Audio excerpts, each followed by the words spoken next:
Alright guys, I just want to talk to you guys about the importance of sort of just looking at your hourly time frames, right? Looking at those larger, bigger time frames is going to be a key thing when you are trading and looking for key setups, right? So, Walmart is one play that I took this morning, gave me a nice little 50% return off next little call to the upside. So based off the hourly time frame, we can see here, um, Wednesday we had a high of 127.40, right? And then yesterday we had a high of 127.33, right?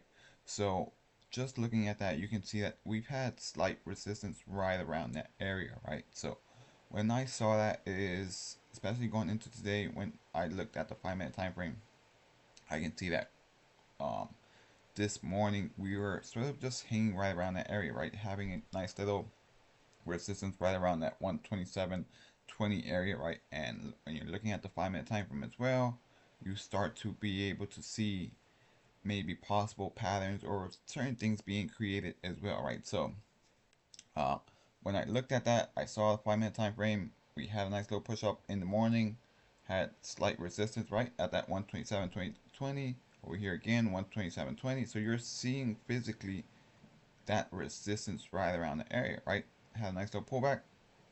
Also, with that being said, you can almost see here what? So we have that ascending um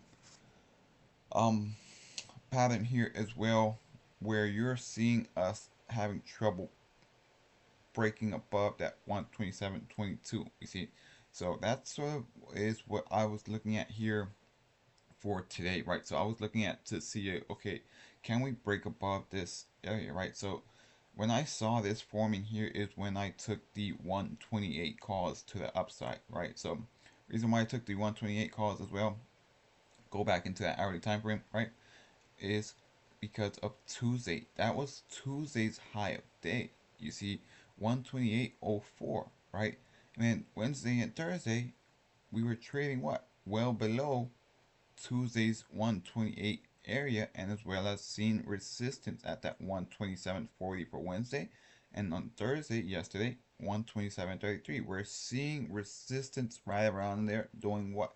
Failing to go much more higher, right? But here going into today, that's sort of what I used here to go with this play to cause to the upside to target 128, because I was seeing physical resistance right around this 127.40 area.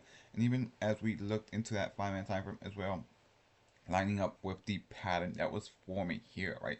So for me, that is what I went by to be able to play those 128 calls to that upside, give me a nice little 50% return on it, and just being able to capitalize on this play. This was the only play that I took for today, and that is all you really need is one good trade, to be able to capitalize on gains. Even if it's 20 to 50%. All these things is stuff that we have to be able to look at when we're looking at the hourly, going into smaller time frames, and being able to identify certain patterns if the market presents it to you, and being able to capitalize, as we can see here. Walmart as well.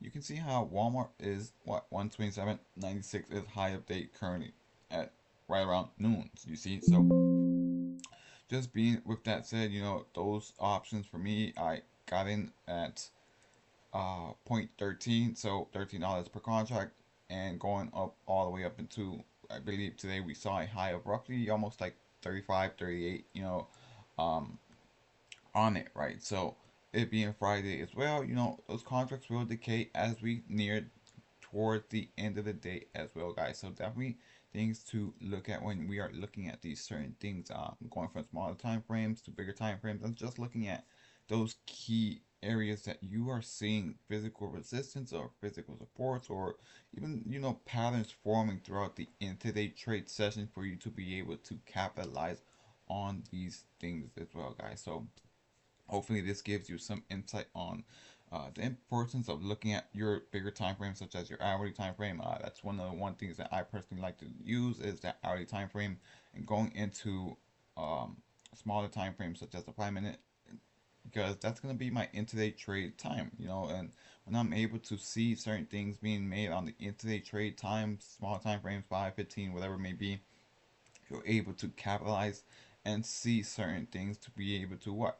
To make trades successful and make them go in your way if given, right? So definitely things that we want to always look out for when we are trading, guys. So hopefully this little video gave you some insight on using your larger time frames and going into smaller time frames to be able to capitalize on trades, identify trades, just being able to, look out at, okay, what strike price am I looking to target, because why did I select the 128? Because that was my Tuesday's high, and because based off Wednesday and Thursday's resistance, right, having failed to break above that 127.40 area, that is the reason why I targeted the 128 area. As you can see here today, we have a high of 127.96, so it all went out how I sort of projected it to go out, so hopefully this gives you guys some insight on this. So if this helped you out, like, comment, share, whatever it may be, and just hopefully this helps you out in your trading journey, to help you be able to become a better trader. And if you want to see more content, just put in the comments what you would like to see, what you would like me to show you guys, and go about it there, guys. So thank you guys for checking out the video, and hopefully this helps you out. So thank you again.